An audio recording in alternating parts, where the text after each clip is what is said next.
Neza na neza tugarutse ku nkuru yo muri Etats-Unis. Leta zunze ubumwe za Amerika ubwo Donald Trump yahura na Zelensky. Zelensky yaje avuye muri Ukraine, mukuru w'igihugu ca Ukraine. Aho rero bayaze kuri byinshi, ariko hagati aho habaye ibintu bihambaye. Ubwo bahise bamusohora ku nguvu. Ayo niyo magambo n'amakuru duhita twumva. Ikaze kuri Kiyago ca Boss TV. Kanda subscribe wowe utarabikora nawe abikoze uri umuntu w'intwari.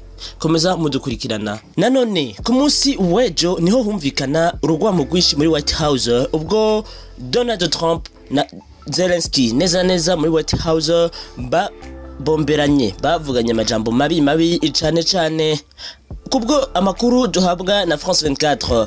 Ubwo Donald Trump nyuma yaho yavuze ati Zelensky ntiyamwubashe na gatoye, ubwo yavuze amagambo mabi cyane pe atuma Zelensky neza batumvikana. Ubwo muzi ubwa mbere hoho Zelensky nta rurimi rw'icongereza rwinshi azi kuvuga, baramuhomberanije bavuga amagambo menshi cyane, ubwo nawe yabuze ico ari buvuge. Ubwo rero tugaruke ku vyabaye ku munsi wejo. Muri iyo nama hariyo umukuru w'igihugu Donald Trump, umukuru w'igihugu ca Leta zunze ubumwe za Amerika, ndetse na Zelensky umukuru w'igihugu ca Ukraine, n'icegera ca Leta zunze ubumwe za Amerika ca president wa Leta zunze ubumwe za Amerika Donald Trump. Aho muri ico gihe havuzwe amajambo menshi adasanzwe, aho ayo majambo Donald Trump yagiye aramubaza ati burya guhagarika intambara, amutegeka cyane ashiramo pression kugira ngo hagarike intambara yo muri Ukraine, kuko ngo byose ngo byavuye kuri Zelensky.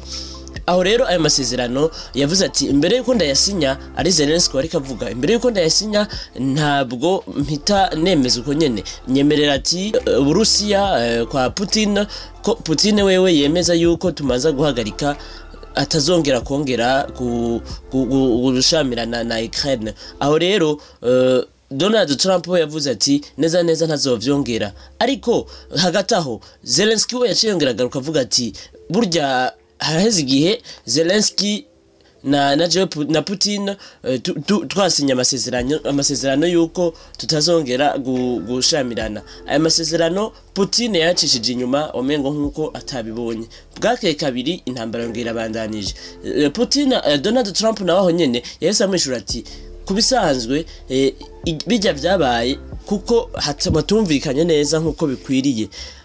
Zelensky ku ruhande rwiwe yavuze nti ntabwo je nopfa nemeye gusinya ayo masezerano kuko ntabwo ndavyemera.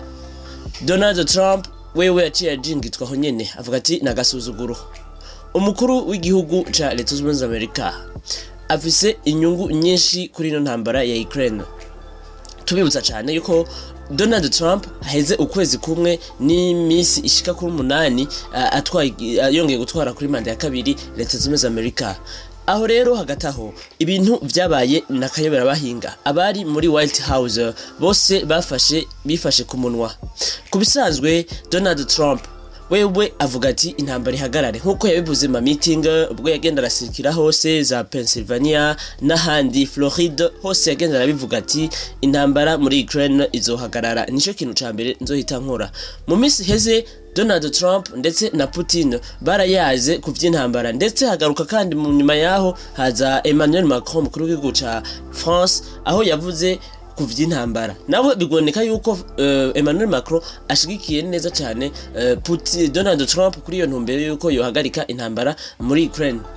Aho rero Zelensky ubwo bari muri White House, Zelensky nta byinshi yavuga kuko ico yavuga cyose ati burya hakenewe yuko twongera kuvugana na Putin duhagarika intambara bitazongera kubaho, ku buryo intambara itazongera kuba muri Ukraine. Aho baci bamuzivya ati oya habanamba nta na gato mutegerezwa kongera guhagarika intambara. Wewe Donald Trump nta kintu cyo kimuradishinga ko ari guhagarika intambara, ariko rero intambara tuje mu mizi cyane, twinje mu mizi tumvirize uko biriko bigenda. Hagati aho rero ubwo mwumvise ivyo bintu Donald Trump wewe afise inyungu muri iyo ntambara. Burya ni byinshi mutari muzi. tumenye yuko muri Ukraine na cyane cyane aho bita muri Zaporizhia, aho tukagaruka muri Donetsk, tukagaruka muri Lviv na Kyiv, aho hose hari amabuye y'agaciro, amakolbat neza rero nkuko mubimenyereye. Donald Trump burya afise intego yo gutwara kwigarurira ku gahande kugira ngo bashobore kwimba inzahabu. Na cyane tugaruke cyane ku nama uko bari bicanye na Putin mu gihe giheze, baravuganye nta gihe kinini cyagiheze vy'ukuri, baravuganye byinshi cyane pe, aho bavuga neza Putin yamuyagira ati burya mu Burusiya iwacu turifise turiko tugerageza uburyo twokongereza kugira ngo turonke amabuye y'agaciro, ariko vy'ukuri tugeranije kuraba Putin na Donald Trump barafatanye bari umwe, bakeneye yuko muri Ukraine batwara amabuye y'agaciro ariyo bikorere ivyavugira ngo batera imbere. Vy'ukuri tumenye yuko muri Ukraine abasirikare bariyo benshi n'ubufasha bwinshi buri muri leta z'Ubumwe za Amerika. Kubw'ivyo rero Donald Trump yavuze ati nta kindi kintu gisigaye atari guhagarika intambara. Vy'ukuri nta gisirikare ngo nakimwe kizongera gusubira muri Ukraine ngo kiriko kigwanira Ukraine, ntabwo bizongera kuhaba. Kubisanzwe tugarutse kuri ibi bintu vy'intambara, ni amakimbirane menshi ariko kandi ibintu biteye n'ubwoba kubona Donald Trump yarakaye muri nama, ndetse na Zelensky yari yarakaye kuko nta jambo yaragifise, kuko icegera c'umukuru w'igihugu yaguma amuzivya n'ibindi bibazo byinshi bihambaye mbere binakomeye byatumye Donald Trump Zelensky nako agira ubwoba ndetse anabura nico avuga, yaguma ajunjaraye. Kubisanzwe ino ntambara ni intambara ikomeye cyane, ni intambara igiye kubamwo ingorane, kuko Donald Trump we yaravuze ati wewe Zelensky niwe byose biriko bibako, ino ntambara nta mezi abiri yari kumara itarahera. Ati gute? Icambere cavyishe yaravuze ngo abakuru b'ibihugu bagiye baratwara leta z'Ubumwe za Amerika, aho twavuga Joe Biden yararuka gutwara, aho Joe Biden wewe yashigikira Ukraine bari bamwe, ariko nyuma yaho hagati aho byagiye kuboneka yuko Joe Biden wewe atashigikira Uburusiya, kandi nanone mwaranayibona Putin ntigeze abona na Joe Biden, ndetse turetse n'ivyo na Zelensky no yaguma abona na Joe Biden bavugana uko bagiye gukora. Iyi ntambara rero ngo habayemo ugushuka Zelensky, kandi intambara harimo abasivile benshi ariko bayipfiramo. Abasivile benshi rero ngo bazoharugwa ku gatwe ka Zelensky mu gihe yemeye kudahagarika intambara. Rero kubw'ivyo turiko turaraba kubisanzwe ino ntambara ni intambara yagiye ibamwo amakimbirane menshi, irimwo ibintu by'inyungu, bakeneye inyungu. Nk'Uburusiya buriko butwara inyungu, ibintu byinshi bubikura muri Ukraine bijana mu Burusiya.